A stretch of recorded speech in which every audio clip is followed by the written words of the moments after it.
There have been many big stories and, to be sure, terrible stories in these final days heading into the midterms, and those all merit attention. We've obviously been covering them a lot.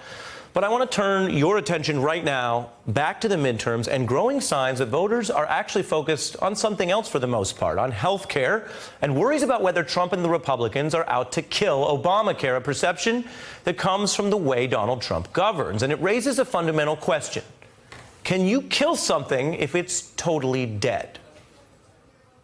I also want people to know that Obamacare is dead. It's a dead health care plan. Obamacare is a disaster. It's dead, totally dead. Obamacare was murder for them to get, and now it's failed. It's virtually out of business. Obamacare is virtually dead. At best, you could say it's in its final legs.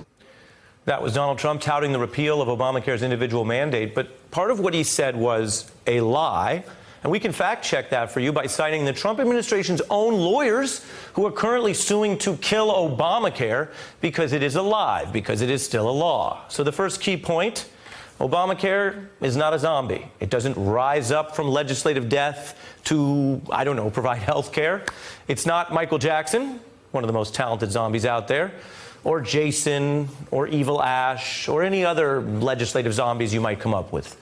Obamacare is mostly alive, and the efforts to kill it would demolish some of its popular ingredients, like rules that prevent insurers from discriminating against sick people. In fact, the new reality for these midterms is that Obamacare, you see in favor, the green there, is more popular now than it's ever been, which has Republican candidates who back Trump trying to pretend they are actually now down with Obama's signature health care achievement. Take the Republican Senate candidate in Missouri, Josh Hawley. He is literally part of that conservative illegal effort to gut Obamacare in the courts that I just mentioned. But his ads running this cycle go in the opposite direction, touting protections for patients, a far cry from how he sounded when Obama was president. Earlier this year, we learned our oldest has a rare chronic disease, a pre-existing condition. We know what that's like. I'm Josh Hawley. I support forcing insurance companies to cover all pre-existing conditions. It's a little rich when the president stands up and says our number one goal is to cover more Americans with health insurance. Actually not. The number one goal is to force health insurance to enact a particular social agenda. Or take Dana Rohrabacher, who voted to end all of Obamacare, including protections for sick people. He even dubbed the law socialism. Politicians argue a lot about health care, but for me, it's personal. We must protect America's health care system. That's why I'm taking on both parties and fighting for those with pre-existing conditions. We're seeing this trend all over the country. Look at a Republican in a swing state, Dean Heller in Nevada. He had said he was against repealing Obamacare, but that changed after a threat from Trump.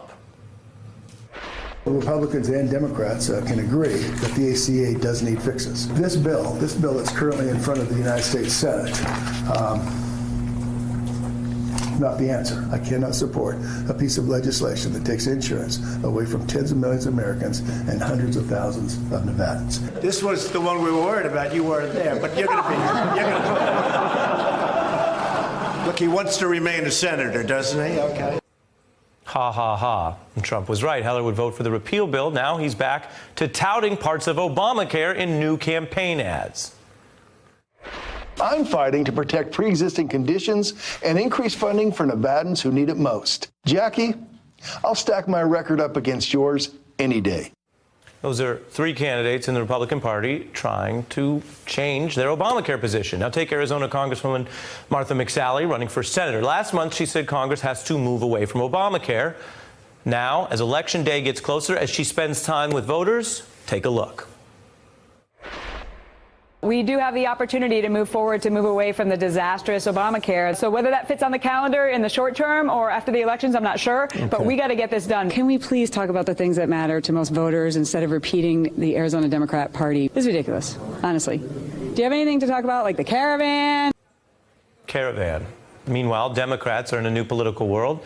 Remember, they did lose 63 House seats in 2010 after Obamacare was enacted. This cycle, half of all Democratic campaign ads, though, are about the thing that plagued them that cycle, about health care. We need to expand health care, not take it away.